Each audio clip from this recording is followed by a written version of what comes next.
ಹೈಕಮಾಂಡ್ನವರಿಗೆ ಇದರ ಬಗ್ಗೆ ಚರ್ಚೆ ಮಾಡಬೇಕು ಮತ್ತು ಯಾಕೆ ಹಿಂಗಾಗಿದೆ ಅನ್ನೋದು ವಿಶ್ಲೇಷಣೆ ಮಾಡಬೇಕು ಅನ್ನೋದಿದೆ. ಈಗ ಯಾರು ನನ್ನನ್ನು ಸೇರಿಸ್ಕೊಂಡು ಯಾರೆಲ್ಲ ನಮ್ಮ ಜಿಲ್ಲೆಗಳಲ್ಲಿ ಹಿನ್ನಡೆ ಆಗಿದೆ ಅದನ್ನು ಯಾಕಾಗಿದೆ ಅನ್ನೋದನ್ನು ಒಂದು ವಿಶ್ಲೇಷಣೆ ಮಾಡಿ ಅಂತ ತಿಳಿಸಿದ್ದಾರೆ. ಅವರೇನು ನಮಗೆ ಸಲಹೆ ಸೂಚನೆಗಳನ್ನು ಹೈಕಮಾಂಡ್ನವ್ರು ಕೊಡ್ತಾರೆ, ಆ ರೀತಿ ನಡ್ಕೊಳ್ತೀವಿ. ಅದರಲ್ಲೇನು ಪ್ರಶ್ನೆನೇ ಇಲ್ಲ. ಅದು ಶರಣಪ್ರಕಾಶ್ ಪಾಟೀಲ್ ಹೆಸರು ಕೂಡ ಈಗ ಕೆಳಗೆ ಹಾಕೊಂಡಿದೆ ಸರ್. 8ನೇ ಆರೋಪಿ ಪರಶುರಾಮ್ ಅವರು ಒಂದು ಅಫಿಡವಿಟ್ ಸಲ್ಲಿಕೆ ಮಾಡಿದ್ದಾರೆ. ಶರಣಪ್ರಕಾಶ್ ಕಚೇರಿನಲ್ಲಿ ದದ್ದಲು ಮತ್ತು ಶರಣಪ್ರಕಾಶ್ ಅವರು ಇಬ್ಬರು ಕೂಡ ಪ್ರಕರಣ ಮುಚ್ಚಾಕುವ ಸಂಬಂಧಪಟ್ಟಂತೆ ಮಾತನಾಡ್ತಾರೆ. ಸಿಸಿಟಿವಿ ಫುಟೇಜ್ ಇದೆ, ವಶಪಡಿಸ್ಕೊಳ್ಳಿ ಅಂತ ಹೇಳ್ತಾರೆ. ಇನ್ನೊಂದು ಪರಶುರಾಮ್ ಮತ್ತೆ ದದ್ದಲ್ ಅವರು ವಾಟ್ಸಪ್ ಕಾಲ್ಗಳು ಅದು ಕೂಡ ಸಾಕ್ಷಿ ಆಗ್ತವೆ ಅಂತ ಕೂಡ ಅಫಿಡವಿಟ್ ಅಲ್ಲಿ ಹೇಳಿದ್ದಾರೆ ಸರ್. ಮತ್ತೊಬ್ಬ ಸಚಿವ ನೋಡಿ, ತನಿಖೆ ನಡೀತಾ ಇರುವಾಗ ಅನೇಕ ವಿಚಾರಗಳು ಬರ್ತವೆ, ಕ್ರಾಸ್ ರೆಫರೆನ್ಸಸ್ಗಳು ಬರ್ತವೆ. ತನಿಖೆ ಮಾಡುವಾಗ ಅವರು ಯಾರನ್ನು ಅಪರಾಧಿ ಸ್ಥಾನದಲ್ಲಿ ಇರ್ತಾರೆ ಅವರು ಹೇಳಿಕೆಗಳು ಕೊಡ್ತಾರೆ. ಆ ಹೇಳಿಕೆಗಳಲ್ಲಿ ಕೆಲವರು ಹೆಸರುಗಳು ಹೇಳ್ತಾರೆ ಅಥವಾ ಕೆಲವು ಇನ್ಸಿಡೆಂಟ್ಗಳು ಹೇಳ್ತಾರೆ. ಅದನ್ನೆಲ್ಲ SITನವರು ವೆರಿಫೈ ಮಾಡಿಕೊಂಡು ಅದಕ್ಕೇನು ಕ್ರಮ ತಗೋಬೇಕೋ ಅದನ್ನು ತಗೊಳ್ತಾರೆ. ನಾವು ಅದ್ರ ಬಗ್ಗೆ ವ್ಯಾಖ್ಯಾನ ಮಾಡೋದಾಗಲಿ ಅಥವಾ ಅದ್ರ ಬಗ್ಗೆ ಇನ್ಫರೆನ್ಸ್ಗಳು ಮಾಡೋದಾಗಲಿ ಆಗೋದಿಲ್ಲ. ಏಕೆಂದರೆ ತನಿಖೆ ಮಾಡುವಾಗ ನಾವು ಯಾವುದೇ ಹೇಳಿಕೆಗಳನ್ನು, ಅದಕ್ಕೆ ಸಂಬಂಧವಾದಂಥ ಹೇಳಿಕೆಗಳನ್ನ ನಾವು ಯಾವುದನ್ನು ಕೂಡ ಕೊಡೋದಕ್ಕಾಗೋದಿಲ್ಲ.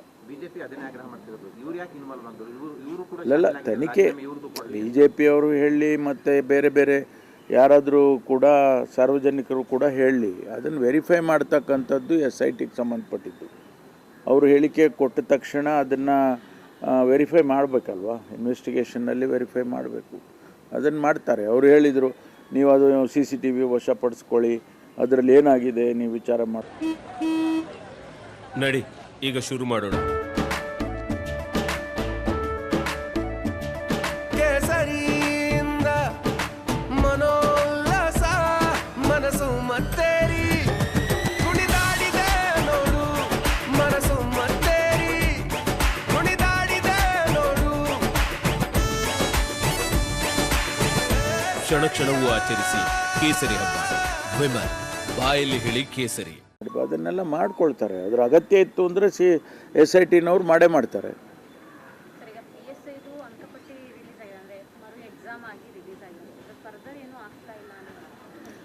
ಇಲ್ಲ, ಚುನಾವಣೆ ಇದು ನಡೀತಾ ಇತ್ತಲ್ಲ, ಚುನಾವಣೆ ಪ್ರಕ್ರಿಯೆ ನಡೀತಾ ಇತ್ತು, ಅದಕ್ಕೋಸ್ಕರ ವಿಳಂಬ ಆಗಿದೆ. ಈಗ ಇದೆಲ್ಲ MCC ಮುಗಿದಿದೆಯಲ್ಲ, ಮಾಡೆಲ್ ಕೋಡ್ ಆಫ್ ಕಾಂಡಕ್ಟ್ ಮುಂದಿದೆ, ಅದಕ್ಕೆ ಈಗ ಕ್ರಮ ತಗೊಳ್ತೀವಿ, ಆದಷ್ಟು ಬೇಗ ತಗೊಳ್ತೀವಿ.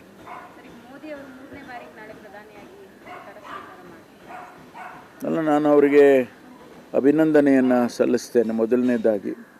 ಯಾಕೆಂದರೆ ಅವರೇ ಹೇಳಿದಾಗೆ ಜವಾಹರ್ಲಾಲ್ ನೆಹರು ಅವರ ಆದಮೇಲೆ ಮೂರನೇ ಬಾರಿ ಪ್ರಧಾನಮಂತ್ರಿಗಳಾಗ್ತಾ ಇರ್ತಕ್ಕಂಥದ್ದು ಒಂದು ಜನ ಸಮುದಾಯದಲ್ಲಿ ಒಂದು ಒಳ್ಳೆಯ ಬೆಳವಣಿಗೆ ಅಂತ ಹೇಳ್ಕೊಂಡಿದ್ದಾರೆ. ಜನ ತೀರ್ಮಾನ ಮಾಡಿರ್ತಕ್ಕಂಥದ್ದು, ಅವರಿಗೆ ಅವರ ಏನು NDA ತೀರ್ಮಾನ ಮಾಡಿ ಅವರನ್ನು ಮತ್ತೆ ಆಯ್ಕೆ ಮಾಡಿದ್ದಾರೆ. ಅಭಿನಂದನೆಯನ್ನು ಸಲ್ಲಿಸ್ತೇನೆ.